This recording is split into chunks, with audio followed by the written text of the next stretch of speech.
Welcome to everyone joining us this afternoon. We're very pleased you could come along. And I'm very pleased to introduce Alex Fisher. Some of you who come to our webinars quite regularly might recognise Alex. Alex has done lots of different webinars for us. And this afternoon, Alex is going to talk about social cognition and Huntington's disease. And for those of you who don't know, Alex is a specialist OT who works with people with Huntington's disease. And about, I'm going to say a year ago, it might be, the timing might not be right, Alex came and did a previous webinar on social cognition, and she talked about her research project around social cognition and HD. So today's session is going to be a refresher and a chat about what social cognition is, and Alex is going to give us a bit of an update on our project. So am I okay just to hand over to you, Alex? Hi everyone, thanks for coming along. And as John said, my name is Alex Fisher and I'm an occupational therapist in the West Midlands Huntington's disease team. But for today, I'm going to talk about social cognition and Huntington's disease. And the reason that I'm chatting to you today is just to bring you up to speed with the social cognition world, but also to bring you up to speed with a project that I'm doing on social cognition. So here is the most beautiful picture, I think, and thanks to R and L, who are a couple who are taking part in the project. And this is them holding hands during one of our sessions. So, okay, we've got the question, what is social cognition? So, social cognition is pretty much as it sounds. It's thinking about social stuff. So it's the scientific word given for thinking about social stuff and how we engage with others. And there are probably a couple of subtitles to this. So one side here, you can see I've put definitions of what social cognition is as it's currently studied. And it's about the brain processes which act as the foundations for interacting with other people and other things, actually, particularly if there's a social context to it. Then we also have what's known as theory of mind. So that's the theory behind social cognition. And there are several different theory of mind theories. But that basically says, theory of mind is that in order to engage with others, we kind of need to know what others might be thinking or feeling. And then also under social cognition, there comes the recognition of emotions. So the ability to look at somebody and appreciate what emotion they might be having. So looking at a happy face and recognizing that it has the features of a happy person, or looking at a person who has perhaps negative feelings and understanding that they are negative feelings. So that's quite a high skill. And what we know in Huntington's disease is that people struggle with this even prior to any movement occurring, if indeed movement does occur. So if we put social cognition into context, into day-to-day stuff, it becomes social behavior and social functioning. And the definition of that is social skills over time and in context, in other words, where they take place. It also includes skills such as having a relationship. So social skills are having a relationship, aren't they? And that includes everything from having an acquaintance, to having a work relationship, to having an intimate relationship, to relationships with your children, to relationships with everyone you meet. So you can see it's pretty vital, because I read somewhere once that something like 70% of what we think about is actually social. It usually involves somebody else. So we've got relationships, then we've got work, which is a massive part of most people's lives. And obviously we know that there are some problems for folk with HD in work settings. Sometimes it might be due to the fact that multitasking gets a little bit difficult, but sometimes it's actually about the relationship and the social skills and the social functioning as well. And then we've got overall activities which involve thinking about others. So we've got, say, for example, you're creating an advanced plan, which involves, I don't know, having your husband and wife or wife being part of that plan. You've got to think about how they might feel in the future. So, and that can be really, really hard. So you can see how social skills are absolutely vital. So if I move on to the next slide, and hopefully it'll do that. Hopefully it's not stuck. There we go. Social cognition in Huntington's disease. So on this slide, what I've got is actually, this is what we know about social cognition in Huntington's disease. And the majority of evidence that we have is from tests and scans. So we've got brain scans that show perhaps those parts of the brain that are associated with emotional recognition are shrinking, or they've changed in some way. And then we've also got tests. And these are tests of emotional recognition. And what tends to happen in early Huntington's disease is that emotional recognition starts off perhaps being edged away in the sense of seeing and understanding social cues. So seeing and understanding social cues, that's about where it usually starts, usually with negative emotions. And it starts in the sense of seeing. And then what it does is it spreads to other senses. So this sounds a bit daft, but when you're actually thinking about emotion, you can also hear emotion. You can also smell emotion. You can also touch emotion. And so these tests, what we know is that actually people with HD, if you like, the understanding of emotion spreads to all of these other aspects. So for example, you and I are listening to a song and we can hear the emotion in it. And it might actually very well be that the person with HD can no longer hear the emotion. That's really important. And then what it does is it spreads from negative emotions, perhaps to positive emotions, to the understanding of positive emotions. So you can see that actually when you're in a relationship with somebody, that could actually make a massive difference because you're not really understanding where they're coming from, because actually you might not be reading their emotions as somebody else would without Huntington's disease.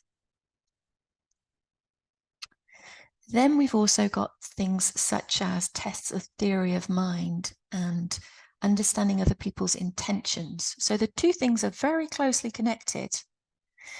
But let's think about the more subtle things such as understanding what's going to happen before you get to a social situation. So you've got a bit of intuition going on.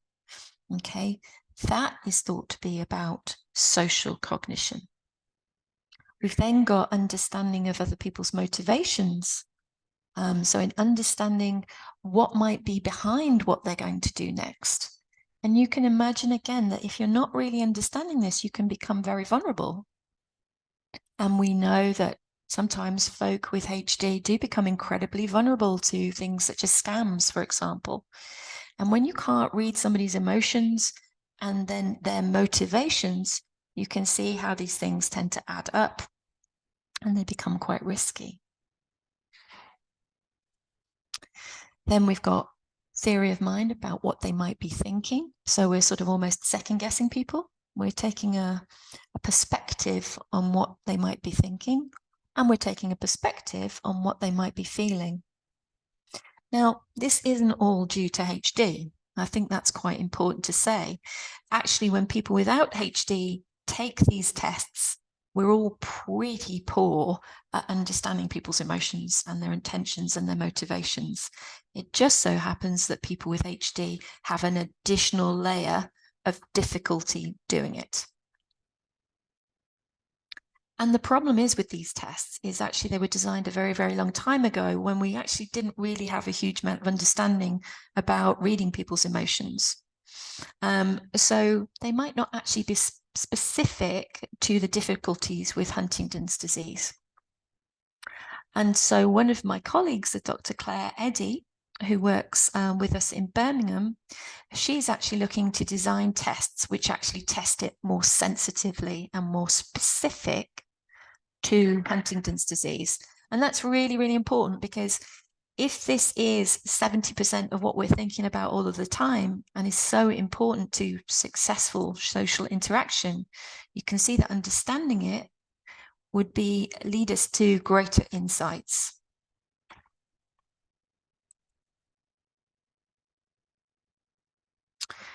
I think another thing that I should say before I move on to the next slide is that we're now starting to understand connections with things such as apathy, which is also a massive problem with Huntington's disease. So that neurological lack of motivation that we see, and we know that's really, really common.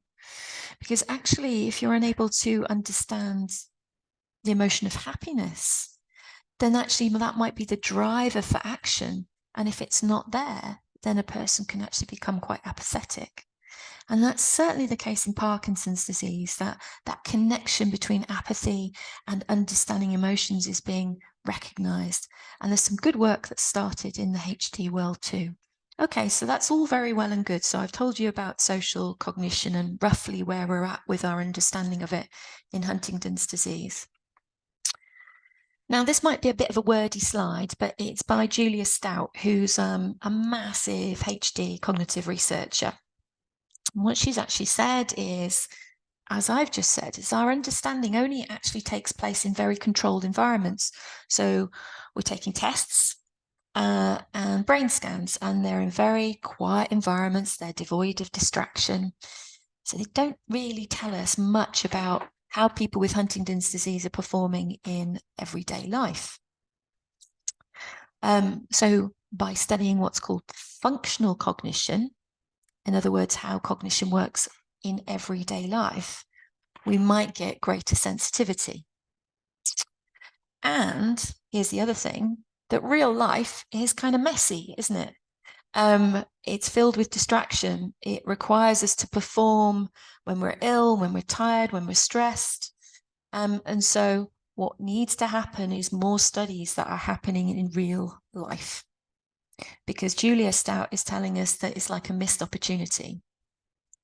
And for those of you who are listening who have HD or don't have HD or are companions of people with Huntington's disease, you know that you see changes with folk all of the time, depending on what's going on in their lives.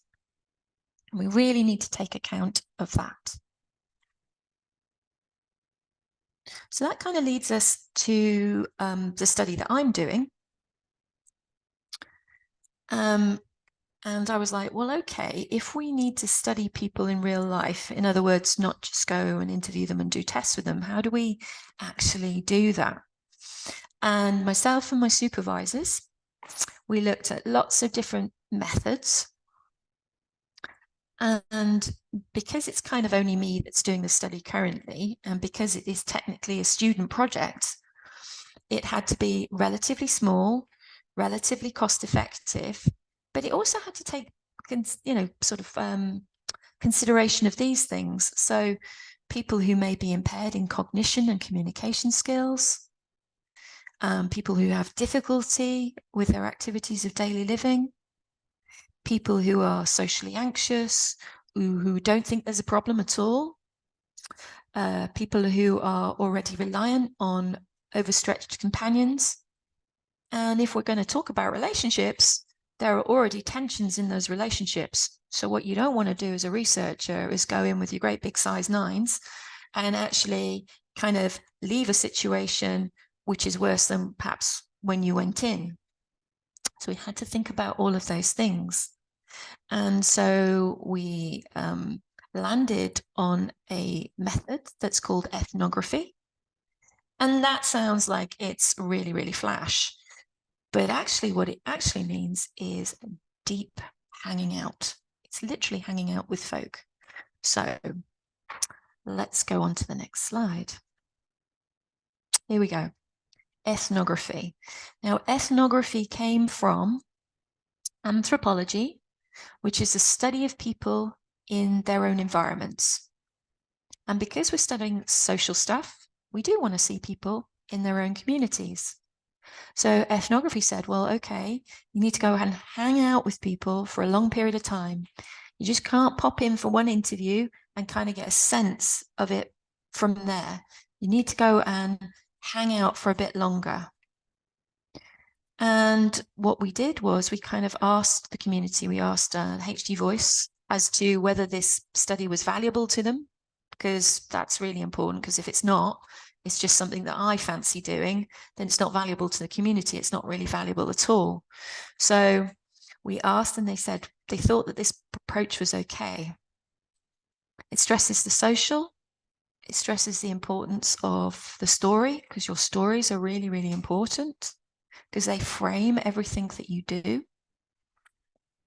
It doesn't privilege the verbal. Now, by that I mean is that there are a lot of people with communication problems who might not be actually expressing how they're feeling. So actually, there's no pressure on people to communicate. People engage and people show their social through other things, through their environment, through what they do. As I said, it's where the community is at, and it's flexible to allow participation. You can take part once and then tell me to get out the door, or many times, and it's not formal. So it doesn't, if you like, set up an anxiety that rather like a job interview. It's very, very informal. And so that's ethnography, and it's called deep hanging out. And so ultimately, using ethnography, we decided that we were going to study social cognition, and we have to have a question when we do research. And it's, what does social cognition look like in everyday relationships? Because I think you can see here that social cognition might affect quite a lot of different facets of your life. So we're just kind of focusing on everyday relationships. And the way that we're going to do it, or the way that we're currently doing it, is we're studying up to 15 dyads. That's two people. So companions, couples, friends. Recruiting people with Huntington's disease and a companion. And they can be together or they can be separate, whatever works. However it works in real life is how it should work with this research. Or a former close companion of somebody with Huntington's disease. So it might very well be that you've got a story that you wish to tell about social relationships in Huntington's disease, but perhaps you've lost your partner, perhaps you're bereaved, or perhaps you're separated, but you still think that your observations are really, really important. Or you can just be a person with HD at any stage, but preferably we kind of need somebody to talk with them or about them as well if they agree. So again, very, very flexible. And what we're doing is we're hanging out, as I've said, and we're doing the social. So actually, me just being there and talking and having a cup of tea and you showing me around your house is social. But we also explore the story of their social skills. So if I was talking to somebody with HD, I would be saying, hey, how do you think your social skills are? And just talking through a number of those things, like, you know, when you get angry, what happens? Do you think you get angry? And their behavior over time. One of the things that was concerning for companions that came forward here was actually sometimes people maybe don't have the awareness of maybe there's a problem with their social skills. Actually, we're not overtly concerned about that because that actually illustrates an awful lot. So that's really important. So I've got a little question that's come up here. So I'm just going to literally have a look and see what it is. How did I get onto the research? Well, Jenny, what it was that I did my master's in neuropsychiatry at the University of Birmingham. And I did my dissertation in social cognition. I did a review of social cognition in Huntington's disease. And that came from meeting a couple on the course. And one guy was a policeman and his wife was stood there. And I said, oh, gosh, being a policeman's a really social job. How do you get on with all of that? And he kind of went, oh, yeah, I'm fine. He was the guy with HD. And I could see his wife roll her eyeballs. And I was just like, oh, there's something about that. I wonder what that is. So I decided to look at it a little bit further. So I hope that answers your question. And of course, once you start asking questions, then what happens is that you have more questions. And that's what led me to do this study. Okay. So this is kind of like the setup, and this has been approved by the University of Birmingham and their ethics committee. And that took quite a long time, because actually you can imagine that actually the way the ethics committees look at it is that they're quite happy for you to do tests in a very controlled environment, but often going into people's houses, that's a different thing altogether, because that's a privacy and that's a space issue. But eventually we put enough strategies in place that people were happy that we could go and do this. And so far, so good. So let me just have a look at the next slide. Okay, so I think this is a bit of a wordy slide, so bear with me. It just illustrates what it might look like for some of you that may be thinking of taking part, and you're thinking, how on earth are we going to take part in this? So a person in the early stages of the illness, there'll be no problem at all, providing they can understand. And ideally, we've already said that we'd quite like somebody who could comment on their social skills as well. But obviously companions sometimes feel really uncomfortable doing that. So, okay, there doesn't need to be that. Because actually what we see is, as I've said earlier, that the social cognitive problems are developing over time. So it's probably only kind of very low key at that particular point. So when we're heading towards somebody in the mid to late stages of their disease, we might get the fact that, okay, they're not going to answer their phone, or actually, how on earth are we even going to get Alex through the door? That actually might need a companion or a proxy to take part, or for me, or to interpret their speech, and to support them with their tolerance and their concentration, coming back several times if needed. So that needs organizational support, additional prompts, and all of those kinds of things, which is kind of like my day job anyway. I often have to do that, so I'm quite used to it. And then there's individuals who are also later in their illness who might be totally reliant on others to tell their story. And because the hanging out methods don't depend wholly on speech or text, we can do observations, we can look at personal artifacts, we can draw things such as a map of their social network and how that's changed over time. And the important thing is that we're starting from a sort of standing start, because believe it or not, whilst there's loads and loads of stories from companions, not exactly on this in the research, there's not much from folk with HD, and that's what we want to get to. We want to get to this representative of what's actually happening for both sides of the coin. So what's it like to take part? So I've had, although John has actually said the project's been going for a year, actually I've had to take some time out because life gets in the way. So some things have been paused, and then other people who are taking part in the project have had other things going on. So we've had up to, I think, about 7 companions, dyads, taking part. And as you can see, one was L and R. And And R likes to, he's quite comfortable with me now because he knows that he can go out and have a fag whenever he needs to. So I go, he tells a bit of a story, he gets fed up, he goes out, he has a fag. Perhaps sometimes he doesn't even come in.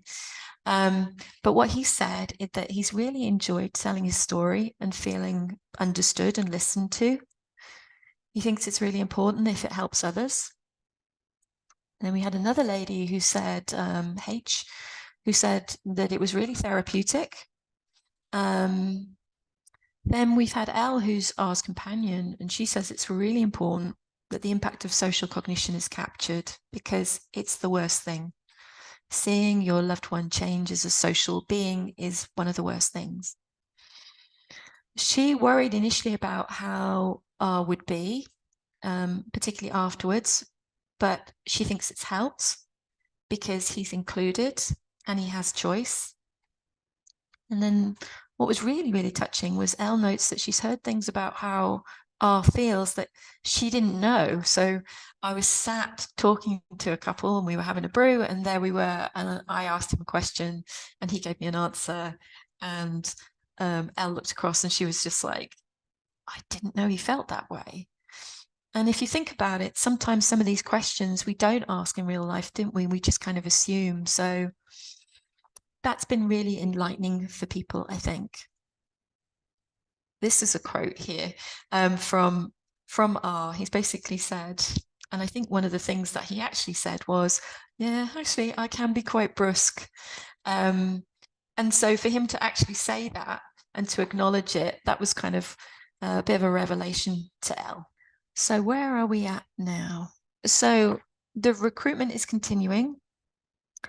It's been a bit of a slow burn because it's such an unusual type of work. Ethnography doesn't really happen in Huntington's disease. There's about 5 projects that I've come across.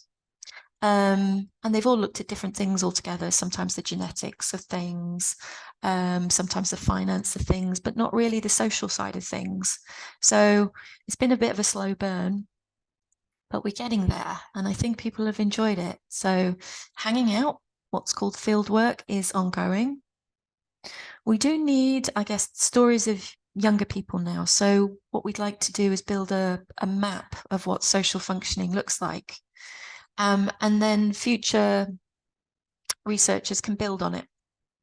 So the plan is that hopefully the Huntington's Disease Association will host this work and researchers can just, if you like, use it. And that's a really sustainable way of doing research. But we still need stories of younger people. The trouble is that the ethics committee only gave me permission to go for people over the age of 18. But I do know that there are people now over the age of 18 who might wish to take part. It's really important. It's kind of representative of the whole. And we also need people from other ethnic groups, because again, all of our participants so far are white British, which is fine. And it might very well be that we can't get people that want to come forward because actually I don't want to force people and I can't force people. So if people do want to take part, and we were delighted, and even if we go over the 15, that'd be great because we'd still use your info. Please do speak to your Huntington's disease advisor and just ask their opinion on what I might be like, what they think of the project. That's totally fine. I can't leverage you to take part. It has to be a choice. If you are interested, you can contact me on my university email. Most people know my NHS email. It's probably everywhere, but this is my university email. Or you could perhaps comment anonymously if you feel like you have something to say about social relationships or social cognition in general. Perhaps put a comment on the Huntington's Disease Association message board, because as part of my review of everything that's out there, one of the things that I've been, the ethics board have agreed for me to do is to include people's views from message boards, because that's where people say stuff without fear of recrimination. And it will be completely anonymized. and there will be absolutely no detail in it that would enable people to identify you. So that's a really valuable place that you can put stuff too.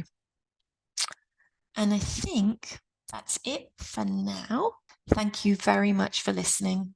And if you decide to come on board, then that would be fantastic.